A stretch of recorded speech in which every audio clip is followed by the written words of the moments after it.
Kini kita harus memilih, apakah kita ingin kembali menyanjung seorang pemimpin dengan puja-puji, lalu membiarkannya berubah menjadi diktator sampai mati, atau kita membangun sistem yang kuat.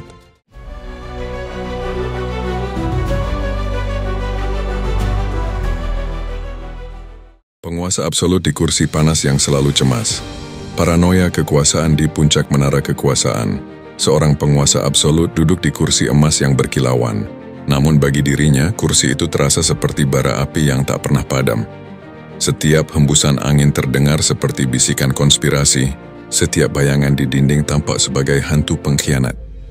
Ia adalah raja yang tak tergantikan, tapi dalam hatinya ia hanyalah tahanan dari ketakutannya sendiri. Ketika seseorang berada di puncak kekuasaan, ia mungkin terlihat kuat, namun bisa saja sesungguhnya sangat lemah, gelisah dan selalu cemas. Ia merasa gagah, tapi juga terus merasa terancam oleh orang-orang di sekitarnya. Kepatuhan bawahan terasa palsu, seolah mereka hanya menunggu saat dirinya lengah untuk menusukkan belati. Sedikit saja ada langkah yang mencurigakan, ia harus segera bereaksi. Tak peduli apakah orang itu setia atau berjasa, lebih baik disingkirkan, bahkan dihilangkan. Inilah wajah paranoia kekuasaan. Duduk di kursi yang terasa panas, di mana setiap tatapan adalah ancaman, setiap sanjungan terdengar palsu, dan setiap inisiatif tampak berbahaya. Seorang penguasa bisa saja dipuja, namun hatinya tetap hampa. Dipenuhi puji-pujian, namun ia merasa sepi. Berada di istana yang tenang, tapi sesungguhnya hidup di atas ring pertarungan. Dan setiap kelemahan tak mengenal rasa iba. Apakah ia dijatuhkan? Atau jatuh sendiri, rasa sakitnya tetap sama. Kehilangan kekuasaan bahkan nyawa. Lihatlah contoh sejarah. Commodus, kaisar Romawi yang paranoid hingga gila. Ia mengeksekusi anggota istana tanpa bukti. Percaya semua orang ingin merebut tahtanya. Ia bahkan turun ke arena gladiator bukan karena berani, tetapi demi membuktikan kekuatan di depan rakyat. Namun kursi kekaisarannya semakin panas. Setiap pujian terdengar seperti ejekan. Akhirnya ia dibunuh oleh orang-orang terdekatnya. Ivan the Terrible, Tsar pertama Rusia, hidup dalam paranoia ekstrim. Ia bahkan membunuh putranya sendiri karena curiga akan pengkhianatan. Tahta yang seharusnya simbol kemuliaan berubah menjadi singgasana penuh kecurigaan. Ia membangun pasukan rahasia untuk memburu pengkhianat, namun justru membawa Rusia ke kekacauan. Adolf Hitler, diktator Nazi Jerman yang membakar dunia dengan perang dan genosida.